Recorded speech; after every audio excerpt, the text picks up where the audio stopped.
Acababa de firmar el divorcio y la familia de mi exmarido ya estaba celebrando la boda con la nueva nuera en la villa.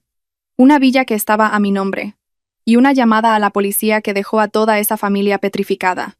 El sonido de la alianza de boda al caer en la oscura alcantarilla, hundiendo 10 años de juventud hechos añicos. Un coche de lujo pasó a toda velocidad, dejando tras de sí una nube de polvo y la sonrisa triunfante del traidor. Creían que me habían dejado sin nada, pero no sabían que una trampa mortal y perfecta les esperaba justo delante. La pesada puerta de madera de los juzgados de primera instancia de Madrid se cerró a mi espalda, dejando un eco seco, como el martillazo del juez sobre la mesa momentos antes.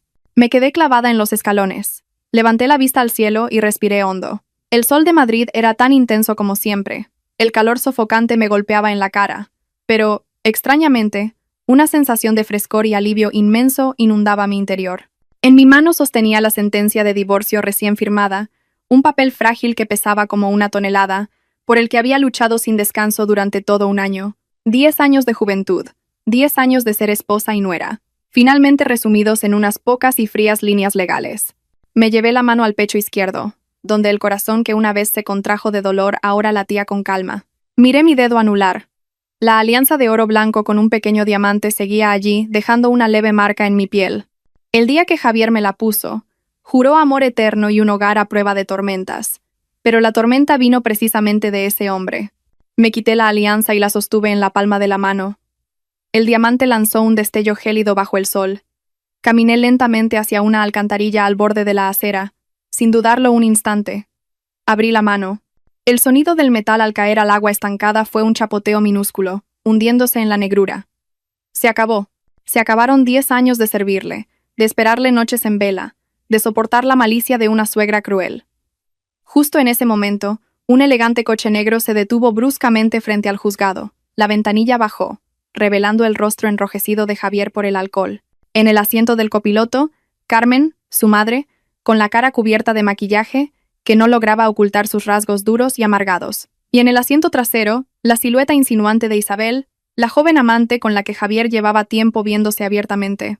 Javier asomó la cabeza, y me miró con desdén mientras yo estaba allí, sola. ¿Qué tal, arquitecta de pacotilla? ¿Contenta con tu papelito de divorcio? No creas que por dejarme has ganado algo. Sin el respaldo de la familia Torres, no eres más que un simple insecto.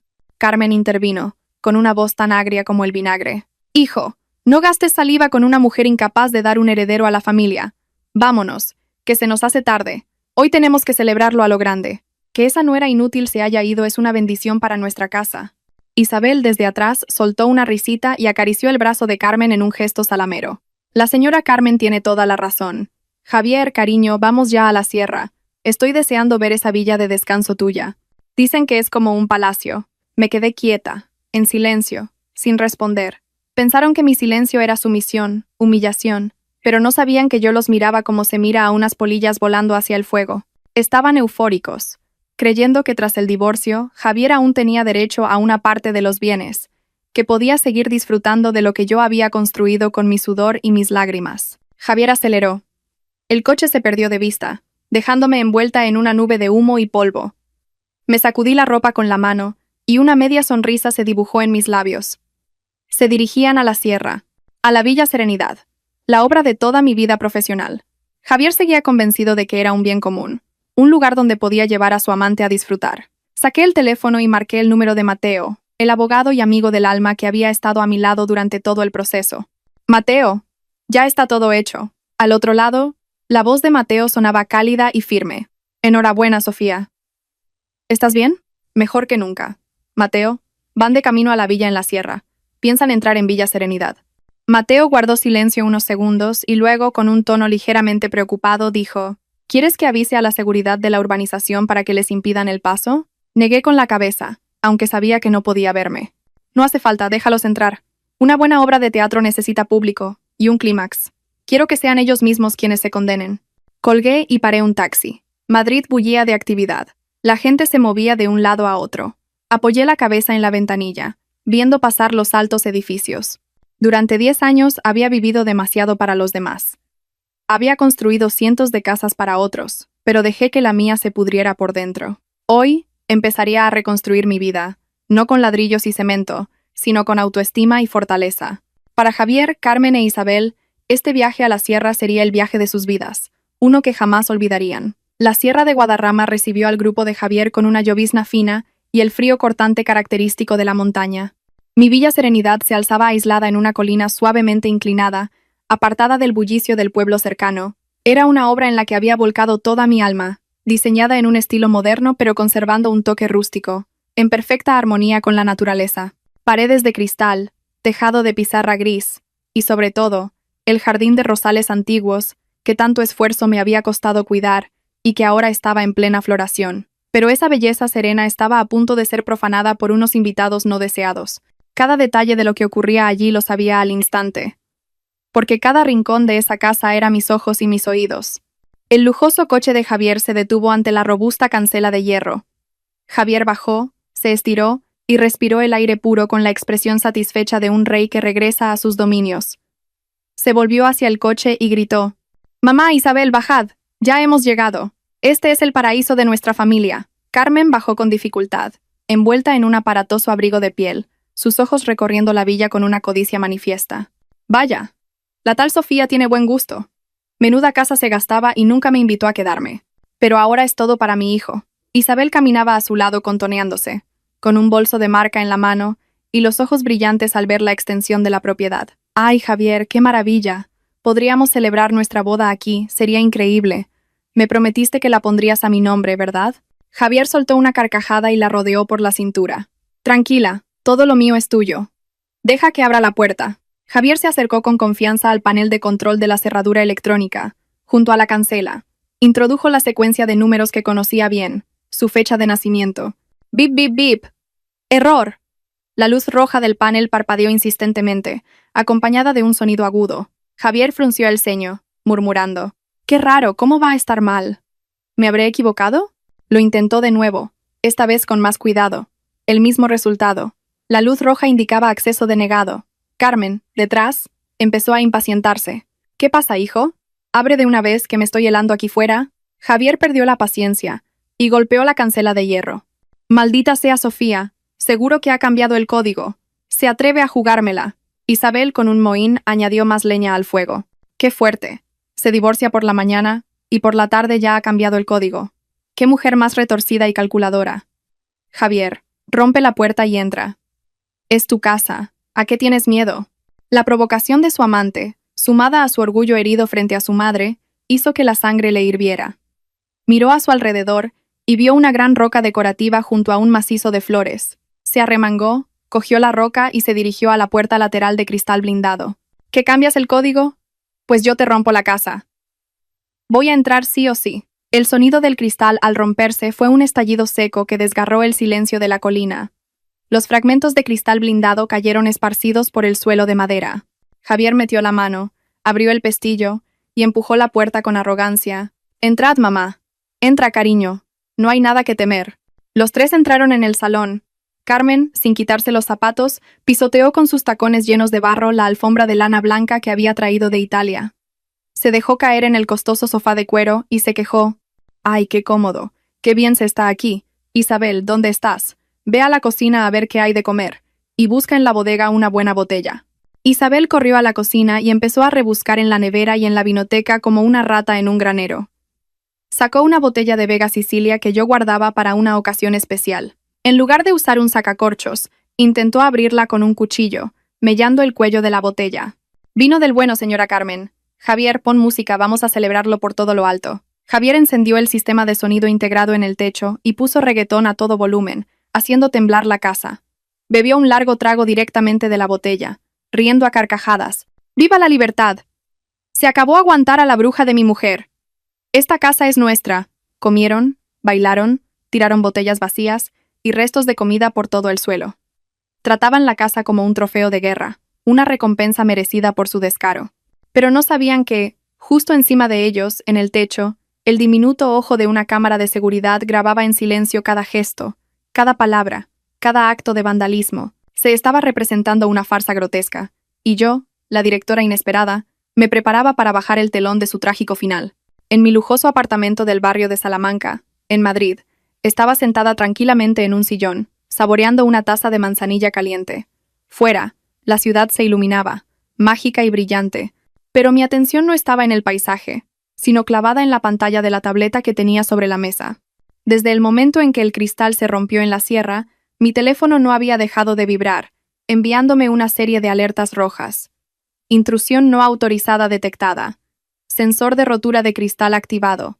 Puerta lateral forzada. El sistema de domótica inteligente que yo misma había diseñado para mi casa del alma funcionaba a la perfección. Toqué la pantalla y abrí la aplicación de gestión de cámaras. Las imágenes desde la sierra llegaban con una nitidez asombrosa, con audio incluido. Vi claramente a Javier rompiendo la puerta con la roca, a Carmen tumbada en el sofá con los zapatos sucios, a Isabel rebuscando en mis cajones personales. Un nudo de dolor se formó en mi garganta al ver cómo mis objetos más queridos eran profanados. Aquel juego de copas de cristal de Bohemia que compré en un viaje de trabajo a Praga, Isabel acababa de dejar caer una, que se hizo añicos, y ni se molestó en recoger los trozos. Aquel cuadro al óleo que le pinté a la madre de Javier por su cumpleaños. Ahora ella misma garabateaba sobre él con un rotulador. Pero no lloré. Mis lágrimas se habían secado hacía mucho tiempo. En su lugar, sentía una calma gélida. Pulsé el botón de grabar todo, guardando los datos en la nube. No eran simples imágenes, eran pruebas irrefutables, la espada de la justicia que usaría para castigarlos. Cuando el vídeo hubo registrado suficientes actos delictivos, destrucción de la propiedad, allanamiento de morada, cogí el teléfono, no para llamar a Javier e insultarlo, sino para llamar a la autoridad competente. Marqué el número del inspector jefe de la comisaría de la Policía Nacional de la zona. Había tratado con él al registrar la propiedad y tramitar los permisos de seguridad, así que tenía su número personal. Buenas noches, inspector Ramos. Soy Sofía, la propietaria de Villa Serenidad en La Colina. La voz del inspector al otro lado sonó profesional. Buenas noches, señora Sofía. ¿Qué ocurre para que llame a estas horas? Mantuve la voz serena, pronunciando cada palabra con claridad.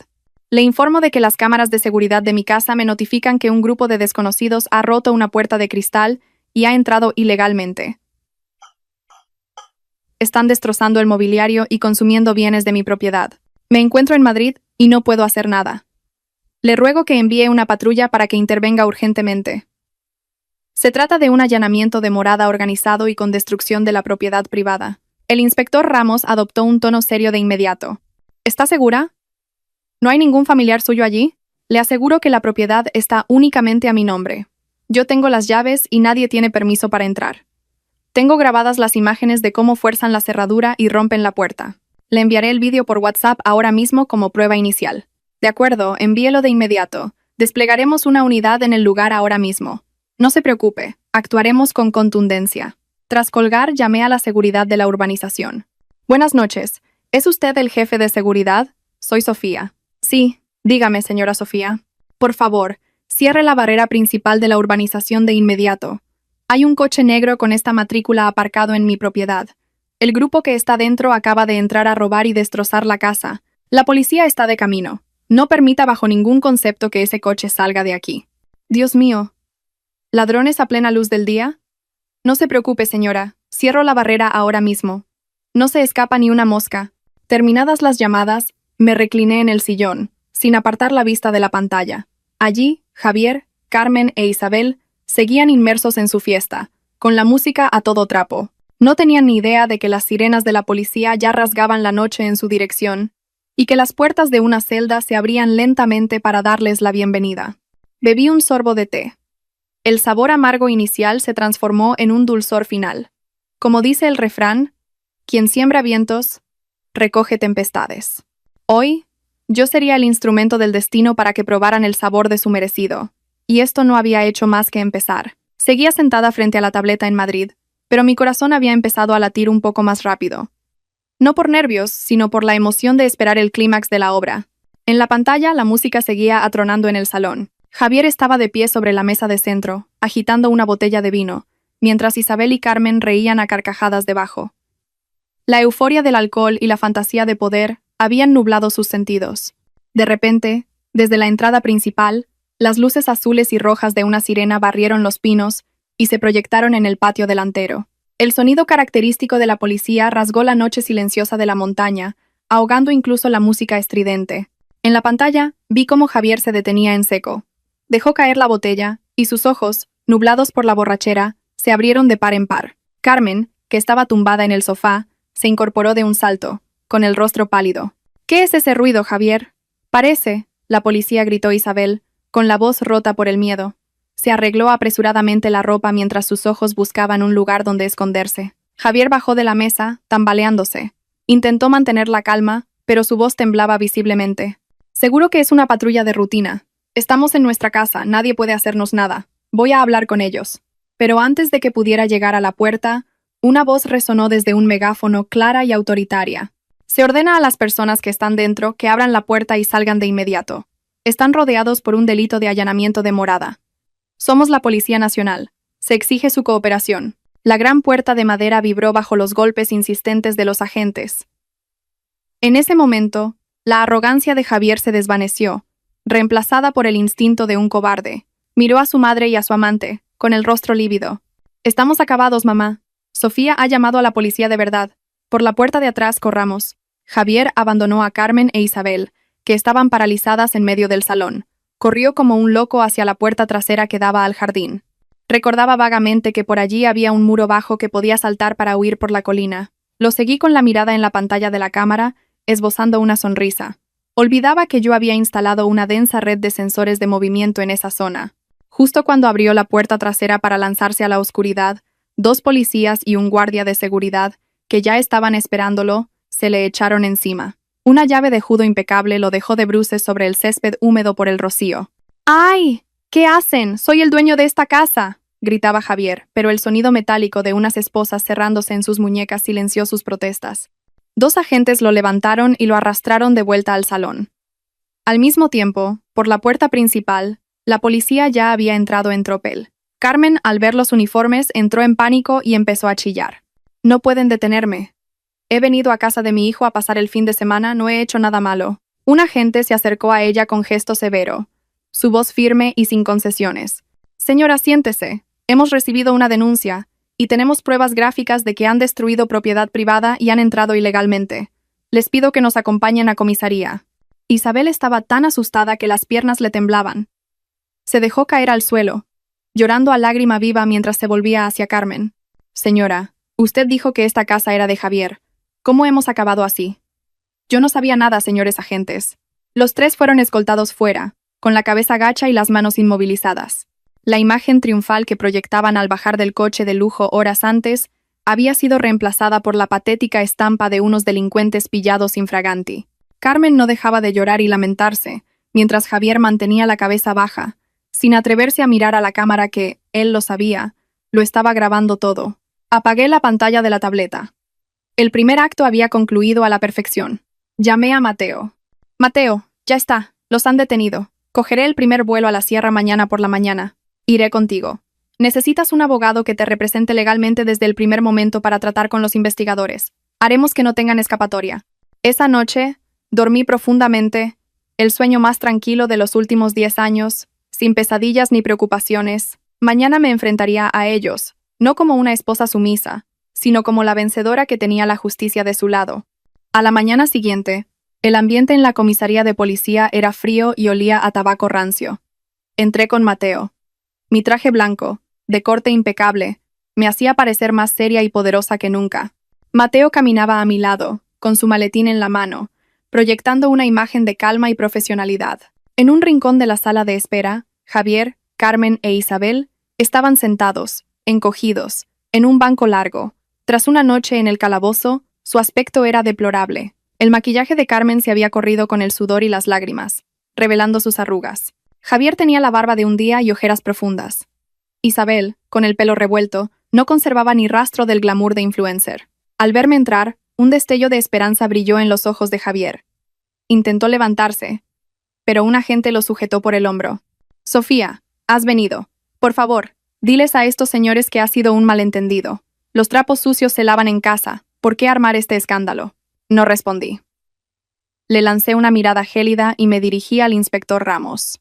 Buenos días, inspector. Gracias por su trabajo de anoche. Soy Sofía, la propietaria de la casa allanada. Él es mi abogado, Mateo. El inspector Ramos asintió y pidió a un subordinado que trajera el expediente.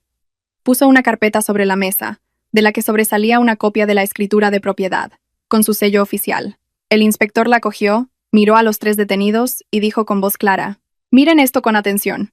La villa en esta dirección, según los registros y la documentación aportada por la señora Sofía, es propiedad única y exclusiva de doña Sofía. No figura el nombre de don Javier Torres ni de nadie más». Al oír esto, Carmen saltó como si le hubieran echado sal. Golpeó la mesa y gritó: «¡Mienten! ¡Es imposible! Mi hijo pagó la construcción. Llevaban 10 años casados, los bienes son de los dos. ¿Cómo va a estar solo a nombre de esta zorra? Ha falsificado los papeles, ha engañado a mi hijo». Me senté tranquilamente frente a ella, observando su ataque de histeria. «Señora Carmen, permítame recordarle algo. Este terreno me lo regalaron mis padres antes de casarme, como parte de mi dote. El dinero para construir la casa salió de un premio internacional de arquitectura que gané y de mis ahorros personales. Javier no aportó ni un solo euro. Además, durante nuestro matrimonio firmamos un acuerdo de separación de bienes, todo debidamente notariado». Carmen me miró con los ojos desorbitados, la boca abierta, sin palabras. Se volvió hacia su hijo buscando ayuda, pero Javier solo pudo bajar la cabeza, evitando su mirada. Él conocía la verdad mejor que nadie, pero su orgullo y su codicia le habían llevado a engañar incluso a su propia madre. Incapaz de aceptar la realidad, Carmen se abalanzó sobre mí, intentando agarrarme del pelo. «¡Estafadora! Devuélvele la casa a mi hijo». Pero antes de que pudiera tocarme, una agente de policía la interceptó.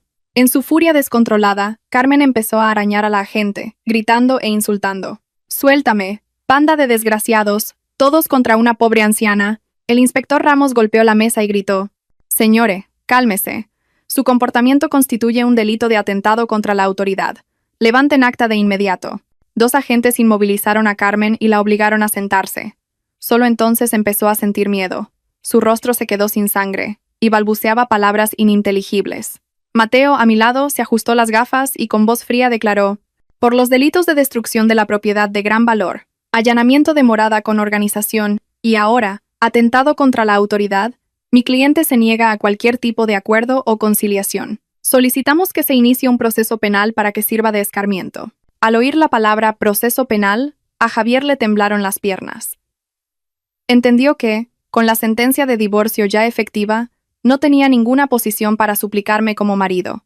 Me miró con ojos suplicantes y rastreros, pero solo encontró mi silencio despreciativo. Una condena legal pendía sobre sus cabezas, pero la condena de la conciencia sería lo que los atormentaría de por vida. El ambiente en la sala se volvió asfixiante. El sonido del bolígrafo de la gente escribiendo en el acta era lo único que se oía. Javier estaba hecho un ovillo en un rincón, sudando a mares a pesar del frío de la sierra. Sabía que esta vez no iba de farol. Lo había preparado todo a la perfección para este momento. De repente, Javier se arrodilló y se arrastró hacia mí, juntando las manos en un gesto de súplica. Su acción fue tan patética que hasta los policías fruncieron el ceño con disgusto. «Sofía, te lo ruego, perdóname. Sé que he hecho mal. Por los 10 años que hemos estado juntos, por todo lo que hemos compartido, perdóname esta vez. Te juro que no volveré a acercarme a ti. Mi madre es mayor. No dejes que vaya a la cárcel». Ver al hombre que había sido mi marido arrodillado, suplicando, no me produjo ninguna satisfacción, solo asco. En 10 años, nunca había sido capaz de agachar la cabeza ante mí, ni siquiera cuando era evidente que se equivocaba. Solo se arrodillaba cuando sus intereses y su seguridad estaban en peligro. Me levanté y di un paso atrás para evitar que su mano sucia tocara mis zapatos. Mi voz sonó monótona y gélida. «Javier Torres, levántate. No hagas el ridículo aquí. El cariño y el respeto se acabaron en el momento en que me fuiste infiel y te uniste a tu madre para humillarme. ¿Me pides perdón? ¿Pensaste en mí cuando rompiste la puerta de mi casa? ¿Pensaste en nuestro pasado cuando te reías de mi dolor con tu amante?» Mateo se acercó y le entregó a Javier una hoja llena de cifras. «Esta es la valoración preliminar de los daños materiales que hemos realizado esta mañana. La puerta de cristal blindado importada, la alfombra de lana manchada de barro irrecuperable, la botella de vino de coleccionista abierta, y el coste de reparación del sistema de cierre electrónico, el total de los daños asciende a más de 20.000 euros. Además de la responsabilidad penal, usted y sus cómplices deberán indemnizar la totalidad de esta cantidad». Javier cogió el papel con manos temblorosas. 20.000 euros no era una cifra desorbitada para él antes. Pero ahora, con los bienes comunes congelados por la ejecución de la sentencia de divorcio, estaba sin liquidez. Fue entonces cuando Isabel se atrevió a hablar. Me miró de reojo, intentando parecer una víctima inocente. «Señora Sofía, lo siento mucho. Javier me engañó. Me dijo que esta casa era suya, por eso vine con él. Yo no sabía nada, perdóneme. Le juro que romperé con él ahora mismo. Yo solo era una invitada. Solté una carcajada amarga. Saqué mi teléfono, abrí Instagram y le puse la pantalla delante de la cara.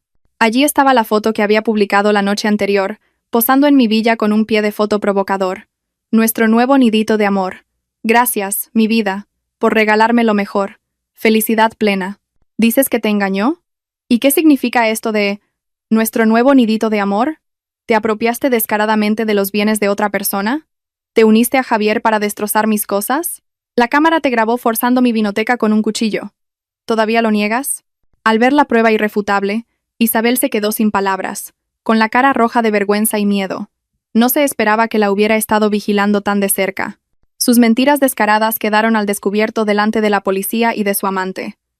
Javier se volvió para mirar a Isabel con resentimiento, como si quisiera decir: por tu culpa, mis problemas son aún mayores. Pero no se atrevió a decir nada, demasiado preocupado por su propio pellejo. El inspector Ramos cerró el expediente y ordenó a sus subordinados: con base en la denuncia y las pruebas existentes, se decide la detención de Javier Torres para investigar los delitos de destrucción de la propiedad y allanamiento de morada. La señora Carmen y la señorita Isabel quedan en libertad con cargos, con la prohibición de abandonar la ciudad y la obligación de presentarse ante la autoridad judicial cuando sean requeridas. Al oír que su hijo quedaba detenido, Carmen se desmayó y tuvo que ser atendida por los servicios médicos. Isabel lloraba desconsoladamente, pero nadie sintió la menor compasión. Salimos de la comisaría cuando el sol ya estaba alto. El cielo de la sierra era de un azul intenso. Respiré hondo el aire puro, sintiendo un gran alivio en el pecho. El primer paso de mi plan se había completado, pero sabía que esto no era el final. En la mirada de Javier mientras se lo llevaban, no solo había miedo, sino también el destello de un cálculo siniestro. Estaba segura de que ocultaba algo mucho más importante que aquella villa. Me volví hacia Mateo y le dije en voz baja: Mateo, necesito que revisemos las grabaciones de la detención de anoche. Tengo la sensación de que intentaba hacer algún tipo de señal. Mateo asintió, con una mirada de confianza. De acuerdo. Volvamos a la villa ahora mismo. A mí también me pareció que su comportamiento era extraño. El coche de Mateo nos llevó de vuelta a Villa Serenidad. La verdadera batalla acababa de empezar, y el secreto que se ocultaba bajo el suelo de la bodega estaba esperando a que lo descubriera. Tras completar los trámites legales iniciales en la sierra y precintar la villa para la investigación, Mateo y yo decidimos regresar a Madrid esa misma tarde. En la oficina me esperaban muchos asuntos, y, lo que era más importante, necesitaba un espacio tranquilo para atar todos los cabos. Villa Serenidad, aunque ya libre de vándalos, seguía impregnada del ambiente opresivo de la traición, y me resultaba asfixiante. Al llegar a mi apartamento en Madrid, me encerré en el despacho y reproduje las grabaciones de las cámaras de seguridad que había copiado en mi ordenador. Mateo me aconsejó que descansara, pero mi intuición me decía que Javier no había subido hasta allí solo para celebrar por orgullo. Era un hombre calculador y pragmático. Sus acciones debían tener un propósito mucho más profundo. Avancé y retrocedí una y otra vez el vídeo del momento de su detención. La luz azulada del monitor iluminaba mi rostro preocupado. En el vídeo, mientras dos agentes lo sacaban a rastras, Javier no miraba ni a su madre ni a su amante. Sus ojos buscaban algo frenéticamente, y entonces lo vi. Por una fracción de segundo, la mirada de Javier se fijó en el suelo de madera de la esquina más alejada del salón, la que conducía a la bodega. Hizo un leve guiño y un movimiento de cabeza casi imperceptible en esa dirección. Una señal extremadamente discreta, quizás para alguien que estuviera escondido o observando desde lejos, o simplemente la expresión de un profundo pesar por un secreto a punto de ser abandonado. Hice una pausa en la imagen de ese rincón del suelo. Los recuerdos me inundaron. Hacía 3 años, al terminar la construcción de Villa Serenidad, fue el propio Javier quien insistió en encargarse personalmente del suelo de madera de la zona de la bodega. En aquel momento, me dijo con voz melosa: Cariño, has diseñado una casa increíble. Quiero aportar mi granito de arena. Me encargaré yo mismo de instalar el suelo de la bodega, como un regalo secreto para nuestras futuras celebraciones. Yo le creí ciegamente. Incluso me conmoví, pensando que mi marido era detallista y quería construir nuestro hogar. Le di total libertad para trabajar en esa zona durante una semana, prohibiendo incluso a los obreros que se acercaran porque, según él, quería que fuera una sorpresa. Ahora, al recordarlo, su actitud no era la de un marido enamorado, sino la de alguien que ocultaba algo. Aumenté la imagen, examinando cada veta de la madera en el vídeo. El suelo de esa zona era ligeramente más oscuro que el resto, algo que antes había atribuido a la luz. Pero no, era una señal de que había sido manipulado. Javier había escondido algo bajo ese suelo, y no era un vino caro ni un regalo. Su pánico al ser detenido, su mirada de anhelo hacia ese rincón de la casa, todo apuntaba a una oscura verdad enterrada bajo tierra. Llamé a Mateo, con la voz temblorosa por la emoción. «Mateo, lo he encontrado. Hay algo en la bodega». Javier no subió solo a celebrar, fue a deshacerse de bienes o a ocultar pruebas. Recuerdo que, durante la construcción, se comportó de forma muy extraña en esa zona. Mateo escuchó en silencio mi explicación, y luego respondió con voz grave. «Sofía, cálmate. Tu teoría tiene mucho sentido. Javier está siendo investigado por irregularidades financieras en su antigua empresa. Si escondió pruebas allí, el asunto se vuelve extremadamente serio. Pondré a alguien a investigar sus contactos clandestinos recientes. Pero tú no hagas nada precipitado. Quédate en Madrid». Colgué, pero sentía un fuego por dentro. La imagen de la mirada de Javier me obsesionaba. Si realmente había algo importante allí abajo, no se quedaría de brazos cruzados en la cárcel. Intentaría recuperarlo a toda costa, y yo, la legítima dueña de la casa, tenía sin saberlo la llave de esa caja de Pandora. Esa noche no pegué ojo, mirando al techo, planeando mi siguiente movimiento. A la mañana siguiente, mientras la noticia de la detención en Villa Serenidad aún estaba fresca, Mateo me trajo una información explosiva. Nos reunimos en su despacho, un lugar completamente seguro. Puso sobre la mesa unos pocos documentos, con una expresión más seria que nunca. «Sofía, una fuente de dentro de la prisión preventiva me ha informado. Esta mañana, Javier ha solicitado ver a su abogado, pero no ha llamado al de la empresa, sino a un conocido abogado de Lampa, un tipo llamado El Lobo». Fruncí el ceño, un escalofrío recorrió mi espalda. El Lobo. Nunca he oído hablar de él. ¿Es tan peligroso? Se especializa en casos perdidos, usando dinero y artimañas para arreglar sentencias, e incluso actúa como intermediario en actividades ilegales. Que Javier lo haya llamado significa que está desesperado. Y lo más importante, mi detective logró escuchar parte de la conversación. Javier le ha pedido a El Lobo que contacte con sus secuaces de confianza y les ordene ir a la sierra de inmediato. Apreté los reposabrazos de la silla, el corazón me latía con fuerza. ¿Para qué? Mateo me miró fijamente, enfatizando cada palabra, para recuperar una caja de debajo de la bodega. Javier le dijo al abogado que es su último salvavidas, que dentro no solo hay dinero en efectivo, sino algo más importante que su propia vida. Según la información que he recopilado de los expedientes financieros, es muy probable que se trate de la contabilidad en negro y varios USB con datos de una malversación de fondos de hasta 20 millones de euros. 20 millones. La cifra me dejó sin aliento. Con razón, Javier estaba tan desesperado. Había estado desviando fondos, inflando costes y malversando dinero público durante años. Usaba mi villa como una gigantesca caja fuerte para ocultar sus crímenes. Si esas pruebas caían en manos de sus secuaces y eran destruidas, Javier podría librarse del cargo de malversación, enfrentándose solo a una pena menor por los destrozos. Y luego, usaría ese dinero sucio para vengarse de mí. Me levanté de un salto, la determinación recorriendo mis venas. No puedo permitir que eso ocurra. Tengo que detenerlos. Tengo que conseguir esas pruebas antes que ellos. Mateo se levantó rápidamente para detenerme. «Sofía, es muy peligroso. Los hombres de Javier son matones a sueldo. Ir allí sola es un suicidio. Déjame avisar a la policía». Avisar a la policía requiere un procedimiento, una orden de registro. No pueden levantar el suelo de mi casa basándose en una suposición. Para cuando tengan la orden, ellos ya habrán desaparecido con todo. Mateo, es mi casa. Tengo derecho a hacer reparaciones y comprobaciones cuando quiera. Iré ahora mismo. Mateo me sujetó por los hombros, con una mirada llena de preocupación, pero también de determinación. Conozco tu carácter. Una vez que decides algo, nadie puede detenerte. Pero no puedo dejar que vayas sola. Iré contigo. Negué con la cabeza, apartando sus manos. No. Tú tienes que quedarte aquí para vigilar los movimientos de El Lobo y de Carmen. Si vamos los dos, sospecharán. Iré sola. En silencio y en secreto. Conozco un atajo. Sé cómo entrar en la casa sin que nadie se dé cuenta. No te preocupes, sé cuidarme. Dicho esto, cogí mi bolso y salí rápidamente del despacho, ignorando las llamadas de Mateo. Sabía que me estaba metiendo en la boca del lobo, pero no tenía otra opción. Mi seguridad, el honor de mi familia y la justicia. Todo dependía de este viaje decisivo. El cielo ya estaba oscuro cuando conducía a toda velocidad por la autovía una vieja furgoneta que había pedido prestada en la empresa de construcción. Elegí este vehículo en lugar de mi coche de lujo habitual para no llamar la atención. En el asiento del copiloto llevaba una palanca, una linterna de alta potencia y un mono de trabajo. Estaba preparada para una excavación en toda regla en mi propia casa. La lluvia empezó a caer con fuerza, golpeando el parabrisas. Los limpiaparabrisas trabajaban a máxima velocidad, pero no lograban disipar la oscuridad que me envolvía. El puerto de montaña apareció, resbaladizo y peligroso. Normalmente me daría pánico conducir por allí de noche, pero esa noche, el miedo había sido aplastado por la ira y la determinación.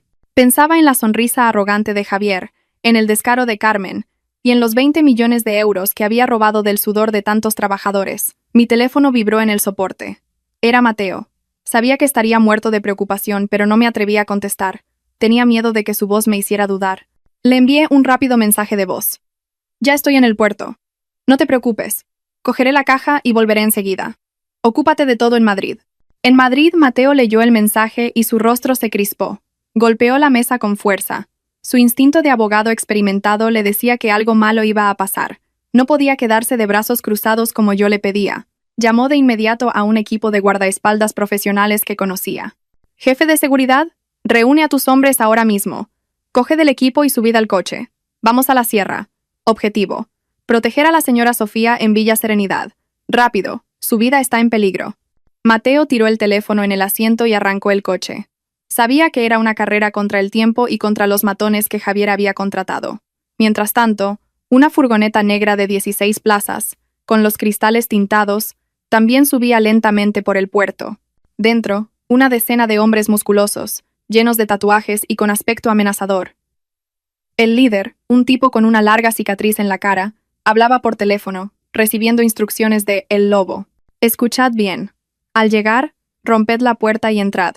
Buscad la bodega, levantad el suelo y coged la caja fuerte. Si alguien se interpone, os lo cargáis. El jefe ha prometido 1 millón para cada uno si hacemos el trabajo limpio». El hombre de la cicatriz sonrió, colgó y se volvió hacia sus hombres. «¿Habéis oído? Esta noche nos forramos. Pisad a fondo, tenemos que llegar antes del amanecer».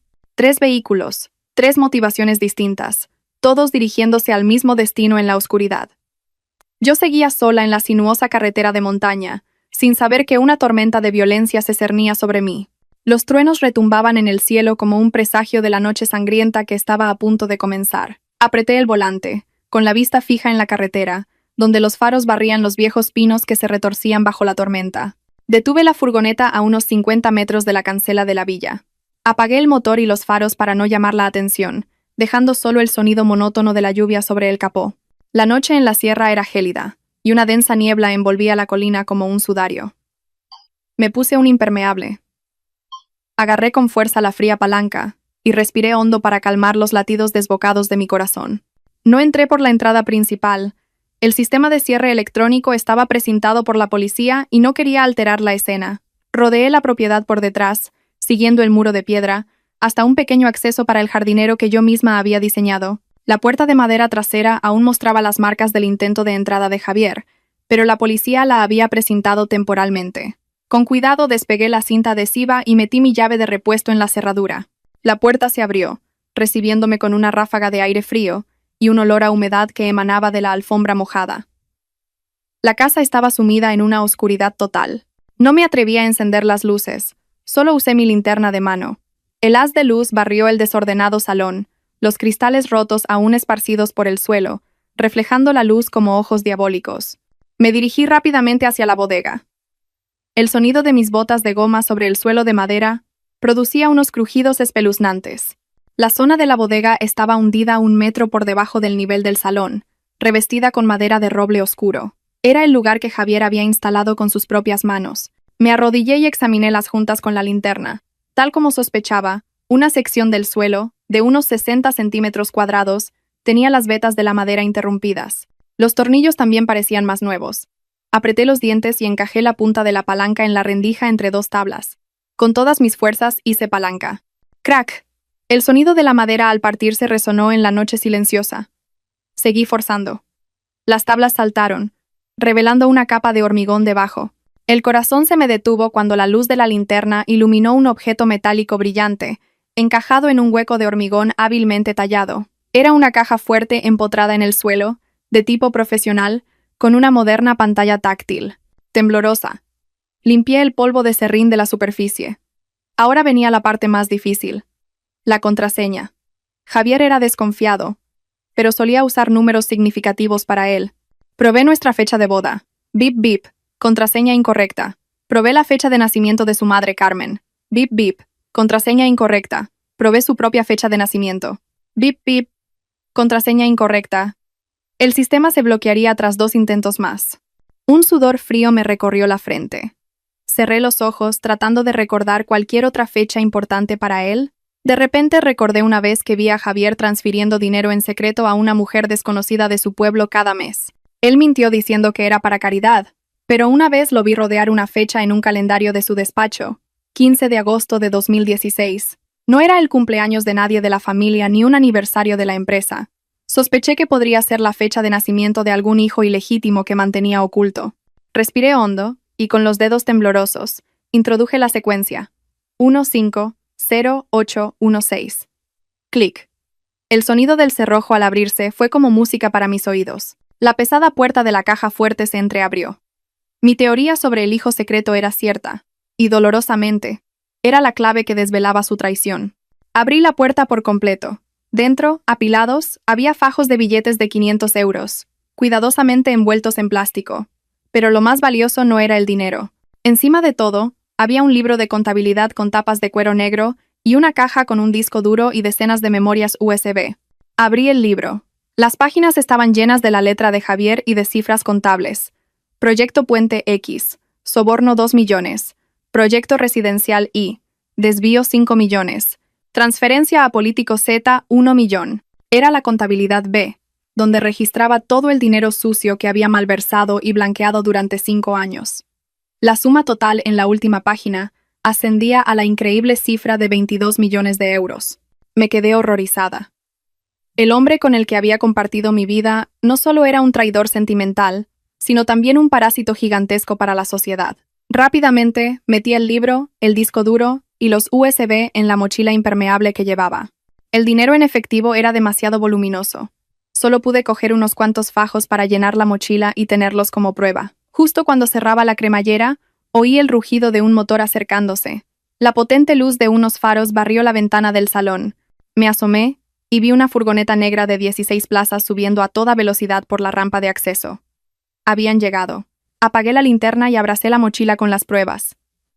Los neumáticos chirriaron sobre el asfalto mojado justo delante de la cancela.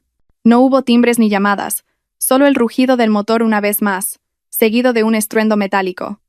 ¡Crash! La robusta cancela de hierro fue embestida por la furgoneta, saltando de sus goznes y cayendo sobre las baldosas. Oí el sonido de la puerta corredera de la furgoneta al abrirse y las pisadas de una decena de hombres. «Romped la puerta y buscad la bodega. Si alguien se interpone, os lo cargáis». La voz ronca y amenazante de un hombre resonó por encima de la lluvia. Entré en pánico. Huir por la puerta trasera era imposible. Rodearían la casa. La escalera al segundo piso estaba en medio del salón. Me verían. Necesitaba un escondite seguro. Mis ojos se posaron en una puerta de acero gris, oculta tras la barra del bar. Era el cuarto técnico, donde estaban el servidor del sistema de domótica y el cuadro eléctrico. Al diseñarlo, había exigido que la puerta fuera de acero ignífugo, con un cerrojo interior extremadamente resistente. Corrí hacia allí.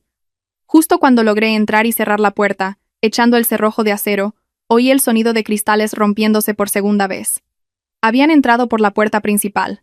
Me dejé caer al suelo del cuarto técnico, con la espalda apoyada en la fría puerta, tapándome la boca para no hacer ruido. Fuera, oía pisadas por todas partes, muebles rompiéndose y gritos. «¡Jefe! ¡Aquí el suelo está levantado!», gritó uno desde la bodega. «¡La caja fuerte está abierta!». «Mierda, está vacía. Solo quedan unos pocos fajos de billetes». «¿Dónde están los documentos?», rugió el líder. «Joder, alguien acaba de estar aquí. Busquen en todas las habitaciones, encuentren a esa zorra y recuperen la bolsa». El corazón me iba a estallar. Sabían que estaba allí. Saqué el teléfono y con manos temblorosas le envié mi ubicación a Mateo. La pantalla era la única luz en la habitación. «Ya han llegado. Estoy escondida en el cuarto técnico del primer piso». Justo después de enviar el mensaje, oí pasos pesados acercándose a la barra del bar. Jefe, esta puerta está cerrada por dentro. Seguro que está aquí. Un puñetazo brutal en la puerta de acero a mi espalda me hizo temblar. Abre la puerta, zorra. No tienes escapatoria. Permanecí en silencio, mordiéndome el labio hasta sangrar. Sabía que la puerta era resistente, pero no aguantaría si usaban martillos o palancas. Fuera, oí el sonido de metales chocando. Empezaron a forzar la puerta. El chirrido del cerrojo de acero bajo presión me puso la piel de gallina. 1, 2 y 3. Romped. ¡Bum! ¡Bum! La puerta vibró violentamente. Una abolladura apareció justo detrás de mí. Retrocedí hasta un rincón, agarrando una barra de metal que había sobrado de la instalación eléctrica. Si entraban, lucharía hasta la muerte. Mi teléfono se iluminó. Un mensaje de Mateo. Ya estoy en la entrada. Aguanta. Una chispa de esperanza se encendió en mí. Miré fijamente la puerta, que se deformaba poco a poco. El tiempo ya no se medía en minutos, sino en cada respiración. Un sonido agudo de metal rasgándose llenó el aire. Una pequeña grieta apareció en el borde de la puerta. La luz de sus linternas se coló, barriendo mi rostro pálido. «La veo. Está en el rincón. Con más fuerza». Apreté la barra de metal, preparándome para lo peor. Pero justo cuando la puerta estaba a punto de ceder, un estruendo ensordecedor llegó desde el patio, ahogando los golpes. Era el sonido de coches chocando y frenazos bruscos. Inmediatamente después, una voz autoritaria resonó por un megáfono. «¡Alto! ¡Suelten las armas! Somos seguridad privada». Los matones se detuvieron. El líder gritó. «¿Quién coño se mete en nuestros asuntos? Acabad con ellos». Oí pasos corriendo hacia la entrada principal. Se desató una batalla campal en el salón. Mesas rompiéndose, gritos de dolor, el silbido de porras. No era una pelea callejera, era una intervención profesional. Me asomé por la grieta. En la penumbra, vi a Mateo, no con su traje elegante, sino con una camisa negra, empuñando un bate de béisbol en medio de la refriega. A su lado, una docena de guardaespaldas corpulentos, equipados con chalecos y porras, neutralizaban a los matones. En cuestión de minutos, los hombres de El Lobo yacían en el suelo, gimiendo. El líder de la cicatriz, al ver que perdían, sacó una navaja y se abalanzó sobre Mateo, intentando tomarlo como rehén. «¡Te voy a matar, cabrón!». Mateo no se inmutó. Esquivó la cuchillada y al mismo tiempo golpeó la muñeca del matón con el bate. «¡Crack!». El hombre gritó. La navaja salió volando. Mateo remató con una patada lateral que lo estrelló contra la pared, donde se desplomó inconsciente. El silencio se apoderó de la sala. Mateo tiró el bate y corrió hacia el cuarto técnico. «Sofía, ¿estás bien? Soy yo, Mateo. ¡Abre la puerta!». Al oír su voz, las lágrimas brotaron sin control. Con manos temblorosas, abrí el cerrojo deformado. Mateo estaba allí, sudando, con la manga de la camisa rota y manchada de sangre, pero sus ojos me miraban con una infinita preocupación. Me lancé a sus brazos y rompí a llorar. Toda la fortaleza que había mantenido se desvaneció. «Mateo, querían matarme». «Ya pasó», me susurró, abrazándome con fuerza. «Ya estoy aquí. Estás a salvo». Siento haber tardado un poco. Me ayudó a salir del cuarto técnico. El salón parecía un campo de batalla. Los matones estaban atados, vigilados por los guardaespaldas. Le entregué la mochila a Mateo, mi voz aún temblorosa pero firme. «Guarda esto. Es la sentencia de muerte de Javier y sus cómplices. La contabilidad, los discos duros, todas las pruebas de la malversación de los 20 millones están aquí». Mateo cogió la mochila. Su rostro se ensombreció al ver el grosor del libro de contabilidad. Se volvió hacia el jefe de los guardaespaldas. «Llama inmediatamente al director general de la policía. Informa de la situación. Hemos detenido en el acto a un grupo armado y hemos recuperado pruebas cruciales de un importante caso de corrupción. Aseguren la escena hasta que llegue la policía». En ese momento, las sirenas de la policía especializada comenzaron a oírse a lo lejos. Esta vez no era la policía local, sino la unidad de investigación criminal. Las luces azules y rojas volvieron a teñir Villa Serenidad, pero esta vez me trajeron una sensación de liberación. Mateo se quitó la chaqueta y me la puso sobre los hombros, guiándome hacia su coche para protegerme del frío. «Siéntate aquí y descansa. A partir de ahora, yo me encargo. Javier pagará por cada lágrima y cada segundo de miedo que has sufrido esta noche. Se pudrirá en la cárcel». Miré la figura firme de Mateo dirigiendo la escena y sentí una gratitud infinita. De las cenizas de mi matrimonio fallido, había encontrado a un hombre dispuesto a arriesgarlo todo por mí. Esa noche, la justicia había ganado, y al día siguiente, el amanecer sería más brillante que nunca. La puerta de mi despacho en Madrid estaba abierta de par en par. dejando entrar la luz del sol. Había pasado una semana desde la noche de pesadilla en la sierra, pero sus ecos aún resonaban en la prensa y las redes sociales. Sin embargo, esta vez yo no era la mujer compadecida de un divorcio escandaloso. Era la vencedora, la que había destapado uno de los mayores casos de corrupción del año. En la sede de la Unidad de Delincuencia Económica y Fiscal, la tensión era palpable. Con la mochila llena de pruebas que Mateo y yo habíamos recuperado, la policía tenía base suficiente para ampliar la investigación. El meticuloso libro de contabilidad y los archivos del disco duro se convirtieron en la sentencia de muerte para Javier. Fui citada para colaborar en la investigación. Sentada frente al inspector, miré a través del espejo unidireccional hacia la sala de interrogatorios. Javier estaba allí, visiblemente más delgado. El uniforme de la prisión le quedaba grande. Ya no había rastro de su arrogancia. Un inspector entró y dejó una gruesa pila de documentos frente a él. Javier Torres. Aquí están todos los extractos bancarios y los contratos falsos que utilizó para desviar fondos durante 5 años. ¿Dónde están los 22 millones de euros? Los usó para comprar propiedades a nombre de testaferros, enviarlos al extranjero y mantener a sus amantes. Javier miró fijamente el familiar libro de cuero negro. Sabía que era su fin. Levantó la vista, su voz ronca pero aún tratando de aferrarse a una última esperanza. Yo no sé nada de ese libro. Alguien me ha tendido una trampa. Mi exmujer quiere destruirme, y lo ha falsificado. El inspector sonrió con desdén y abrió una página del libro. ¿Dice que su exmujer lo falsificó? Entonces, ¿por qué cada página tiene su firma? Y lo más importante, ¿hemos cotejado las huellas dactilares de los fajos de dinero encontrados en la bodega? Coinciden perfectamente con las suyas. La Fiscalía Anticorrupción ha aprobado la imputación por delitos de malversación de caudales públicos y blanqueo de capitales. Usted mismo sabe que la pena para estos delitos no es leve. Al oír esto, Javier hundió la cabeza en la mesa. Comprendió que todas sus salidas estaban cerradas. El precio de su avaricia era la libertad del resto de su vida.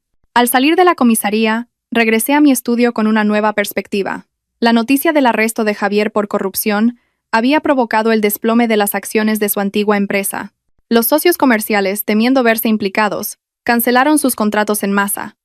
Mientras tanto, mi prestigio se disparó. La comunidad empresarial valoraba mi integridad y mi valentía. Mateo entró en mi despacho con un ramo de lirios amarillos y una enorme sonrisa. Enhorabuena, directora. Las buenas noticias no paran de llegar. ¿Qué ocurre, Mateo? ¿Hay novedades en el caso de Javier? No, eso ya está sentenciado. Es una buena noticia de trabajo. La junta directiva del proyecto del Resort de Lujo Internacional en Ibiza acaba de anunciar oficialmente que tu estudio de arquitectura ha ganado el concurso, superando a 3 grandes competidores, incluido el antiguo grupo de Javier. Me quedé atónita. Era el proyecto de mis sueños, uno que llevaba años anhelando, pero que Javier siempre había menospreciado, diciendo que no estaba a la altura. ¿De verdad, Mateo? ¿Hemos ganado? 100%.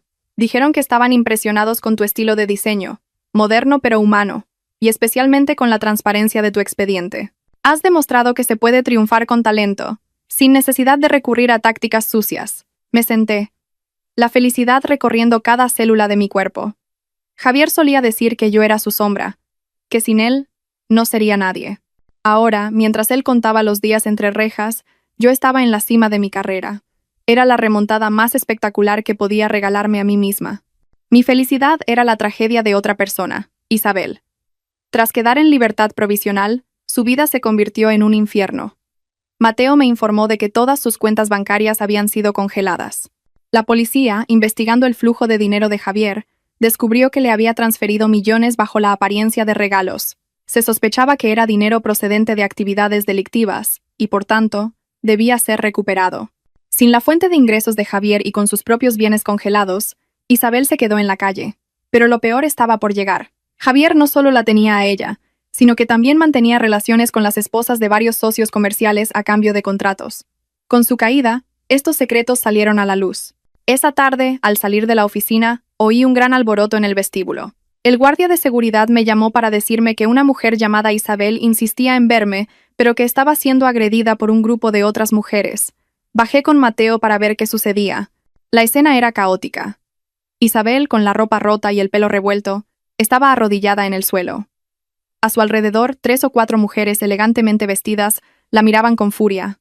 «Zorra, ladrona de maridos, te gastaste el dinero de mi esposo en bolsos y coches de lujo. Ahora devuélvelo todo». Una de ellas le dio una bofetada que le hizo sangrar el labio. Isabel solo podía llorar y suplicar. «Por favor, déjenme en paz. No sé quiénes son. Yo solo conocía a Javier». Los guardias apenas podían contener al grupo. Al verme aparecer, Isabel creyó ver un salvavidas. Se levantó tambaleándose e intentó correr hacia mí, pero Mateo la detuvo. «Señora Sofía, ayúdeme, por favor. Dígale a la policía que desbloquee mis cuentas. Se lo devolveré todo». Miré a la joven que antes era hermosa y ahora estaba destrozada, sin sentir la menor compasión. «Se equivoca, señorita. El bloqueo de sus cuentas es una orden judicial. Además, ese dinero es producto de la corrupción. Ha vivido del sufrimiento de otros. Ahora es justo que lo devuelva». «Pero no tengo nada», sollozó. «Me han echado del piso, me han bloqueado las tarjetas. Ayúdeme a conseguir una pena reducida. Sé que Javier tiene más dinero escondido. Se lo diré todo». Mateo y yo nos miramos. Era lo que estábamos esperando. «¿Es verdad? Si miente, lo pagará aún más caro». «Lo juro», asintió frenéticamente. «Tiene un apartamento a mi nombre en un barrio antiguo. Solía llevar allí maletas por la noche. El resto del dinero debe de estar allí». Inmediatamente Mateo contactó con la policía. La confesión de Isabel era clave para recuperar todos los bienes malversados. Esa noche, la policía registró el apartamento secreto y encontró otros 2 millones de euros en efectivo escondidos. La traición de Isabel fue el golpe de gracia que terminó de hundir a Javier en prisión. Mientras Javier e Isabel pagaban por sus errores, en un rincón oscuro de la ciudad, Carmen se hundía en el rencor y la locura. Tras quedar en libertad provisional, tuvo que abandonar su casa, embargada por los prestamistas a los que Javier debía dinero. Ahora vivía en una habitación miserable en un barrio pobre. De ser una señora acostumbrada al lujo, pasó a sobrevivir con fideos instantáneos. Esa noche, mientras llovía a cántaros, Carmen veía las noticias en un televisor viejo. Apareció mi imagen, radiante, firmando el contrato del proyecto millonario. El presentador me elogiaba como una arquitecta de talento y un modelo para las mujeres. Inmediatamente después, pasaron a la sección de sucesos. La imagen de su hijo, Javier, esposado y demacrado, apareció en pantalla. El informe decía que se enfrentaba a una pena de hasta 20 años de prisión. Carmen gritó de dolor y lanzó su cuenco de fideos contra el televisor. «Hijo mío, todo es por culpa de esa zorra de Sofía. Ella te ha arruinado la vida». En su delirio egoísta, no veía la culpa de su hijo. Solo me veía a mí como la causa de todo su sufrimiento. El odio y la envidia la consumieron. «Tengo que matarla», murmuró. «Si mi hijo va a la cárcel, haré que la persona que ella más quiere muera». Recordó a mi madre, Elena, una mujer humilde que regentaba un pequeño bar de tapas para pagarme los estudios. Mi madre era mi único punto débil. La persona a la que más amaba en el mundo. Carmen soltó una risa demencial, cogió sus últimos euros, se puso un impermeable roto y salió a la calle como un fantasma. Compró una garrafa de gasolina de 5 litros y un mechero. «Lléveme al bar de tapas de Elena, en la calle X». «Rápido», le dijo a un taxista. El taxi se adentró en la lluvia. Carmen abrazaba la garrafa de gasolina, murmurando maldiciones. No sabía que se dirigía a un callejón sin salida, directo a la prisión perpetua. En el bar, mi madre seguía sirviendo a los últimos clientes del día, ajena al peligro que se cernía sobre ella. Cuando Carmen irrumpió en el local, el olor a gasolina lo inundó todo. «¿Dónde está la vieja Elena? Sal a pagar por lo que le has hecho a mi hijo».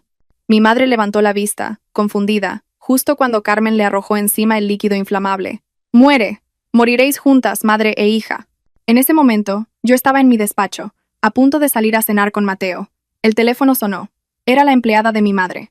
Al otro lado, solo oía gritos y el sonido de sirenas. «Sofía, ven corriendo». «Tu madre. Le han prendido fuego. Ha sido Carmen». Se me cayó el teléfono de las manos. El mundo se derrumbó a mis pies. Mi madre. «Carmen ha quemado el bar. Llévame al hospital, Mateo». En el hospital, el olor a carne quemada me revolvió el estómago. El médico de urgencias nos recibió con rostro grave. Su madre tiene quemaduras de 4º grado en la mayor parte del cuerpo, además de quemaduras por agua hirviendo en la espalda. Su estado es crítico. Estamos haciendo todo lo posible, pero prepárense para lo peor. Me derrumbé en el suelo. Mateo me levantó y me abrazó. «Mateo, quiero que esa mujer pague por esto», le dije con la voz rota por la rabia. «Quiero que sufra». Esa fue la noche más larga de mi vida, viendo a mi madre a través de un cristal, envuelta en vendas, luchando por su vida. Juré que nunca perdonaría a los responsables. A la mañana siguiente, con mi madre aún en coma, decidí actuar. Pedí las grabaciones de las cámaras de seguridad del bar. Ver las imágenes fue una tortura. La cara de odio de Carmen, el momento en que arrojó la gasolina, las llamas envolviendo a mi madre. Edité el vídeo, censurando las imágenes más explícitas, y lo publiqué en redes sociales junto con un texto que relataba toda la historia, desde la infidelidad y la corrupción de Javier hasta el acto de venganza de su madre. En cuestión de horas, la publicación se hizo viral. La indignación pública fue masiva. ¡Monstruo! ¡Que la condenen a muerte! ¡Qué familia de criminales! Mucha fuerza, Sofía, estamos contigo. La presión mediática fue tal que los principales periódicos se hicieron eco de la noticia. La policía imputó a Carmen por asesinato en grado de tentativa, con los agravantes de crueldad y ensañamiento. En la cárcel, ningún abogado quiso defenderla. El tribunal tuvo que asignarle uno de oficio, que aceptó el caso con resignación. La justicia social, a veces, es más rápida que la legal, pero mientras la opinión pública clamaba justicia, Mateo me trajo una noticia preocupante. Sofía, Javier está extrañamente tranquilo en la cárcel desde que se enteró de lo de su madre. Sospecho que está tramando algo. Tenemos que extremar la seguridad en tu viaje a Ibiza para la inauguración. 3 días antes del evento, Javier comenzó su última actuación. Fingió un ataque al corazón en su celda. Los médicos de la prisión, creyendo que era una emergencia real, autorizaron su traslado a un hospital público. En la ambulancia, se hizo el moribundo. En el hospital, aprovechó un descuido de los 2 jóvenes policías que lo custodiaban, apuñaló a uno con unas tijeras, se disfrazó de médico y escapó. La noticia de su fuga conmocionó a la ciudad. Se emitió una orden de busca y captura nacional. Sofía, tienes que cancelar la inauguración, me suplicó Mateo por teléfono. Javier vendrá a por ti. No respondí, mirando el magnífico resort que había construido. Si cancelo, él gana. Quiere que viva con miedo, y no se lo voy a permitir. Le tenderemos una trampa aquí mismo. Mateo, conociendo mi determinación, reforzó la seguridad. Cientos de guardias se infiltraron como personal, y la policía montó un dispositivo de vigilancia. Pero subestimamos a Javier. Había llegado a la isla en un barco de pesca para evitar los controles. El día de la inauguración, el resort bullía de celebridades y empresarios. Yo estaba en el escenario, deslumbrante con un vestido rojo, pero bajo la falda llevaba zapatillas deportivas, lista para cualquier cosa.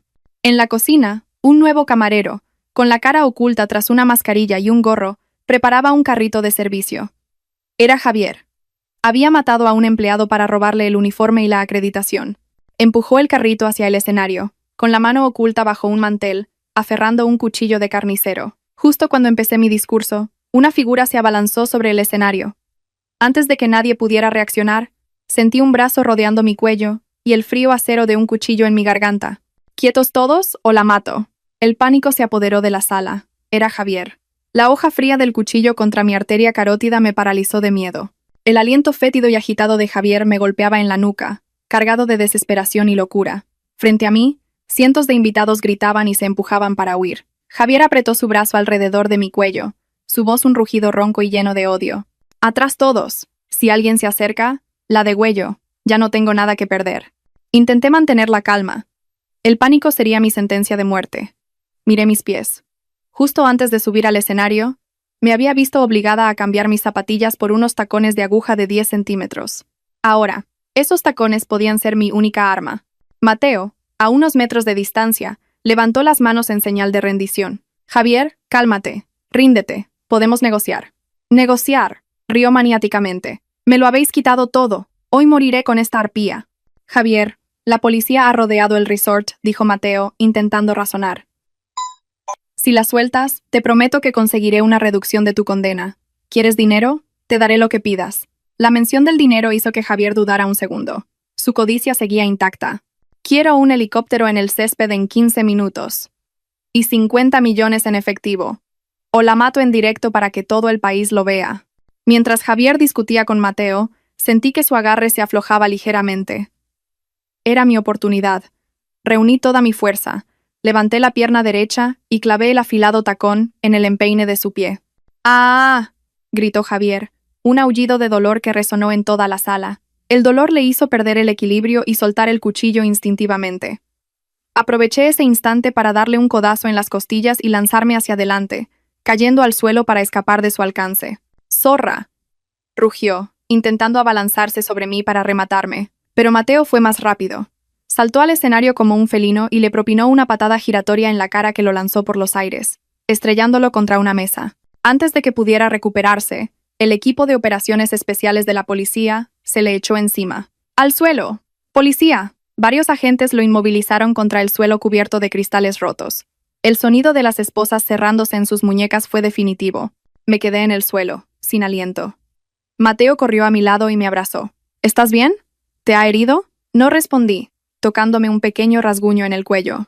Se acabó, Mateo. Realmente se acabó. El público, que se había quedado paralizado, estalló en aplausos. No por la inauguración, sino por nuestra valentía. Mientras la policía se llevaba a Javier, me lanzó una última mirada de odio. La mirada de un perdedor total. Yo le devolví la mirada sin miedo, solo con lástima. 3 meses después, se celebró el juicio. Yo estaba en el banquillo de las víctimas, junto a Mateo. Mi madre, aunque débil, insistió en asistir en su silla de ruedas. Las cicatrices de sus quemaduras eran visibles, pero su sonrisa había vuelto. Quería ver la justicia con sus propios ojos. Tras 2 días de juicio, el juez dictó sentencia. El acusado Javier Torres, culpable de malversación, blanqueo de capitales, fuga y asesinato en grado de tentativa, es condenado a 20 años de prisión. La acusada Carmen, culpable de asesinato en grado de tentativa con agravantes, es condenada a 10 años de prisión. Javier hundió la cabeza sin decir nada. Carmen se desmayó. 2 años después, mi vida era completamente nueva. Mi empresa prosperaba. El resort de Ibiza era un éxito. Mi madre se había recuperado y había abierto una cadena de restaurantes de tapas llamada La Cocina de Mamá Elena, donde daba trabajo a mujeres en situaciones difíciles. El dinero de la indemnización que Javier tuvo que pagar, unos 2 millones de euros, lo doné íntegramente para crear la Fundación Amanecer, que ayudaba a niños víctimas de quemaduras. Esa tarde de invierno, Mateo y yo regresamos a Villa Serenidad, ahora reformada y llena de flores. Sentados en la terraza, contemplando el valle, Mateo tomó mi mano. Sofía, hemos luchado juntos, hemos sobrevivido juntos. Ya no quiero ser solo tu abogado o tu amigo. Quiero ser el hombre que te proteja el resto de tu vida.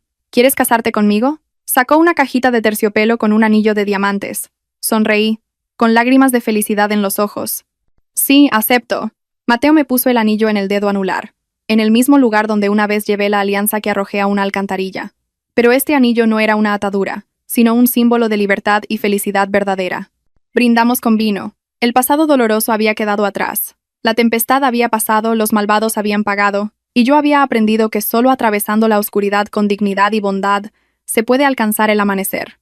Agradecemos sinceramente el tiempo que han dedicado a seguir esta historia. Su apoyo es nuestra mayor motivación para seguir creando contenido valioso. Por favor, denle a me gusta, suscríbanse al canal y activen la campana de notificaciones para no perderse nuestros próximos videos.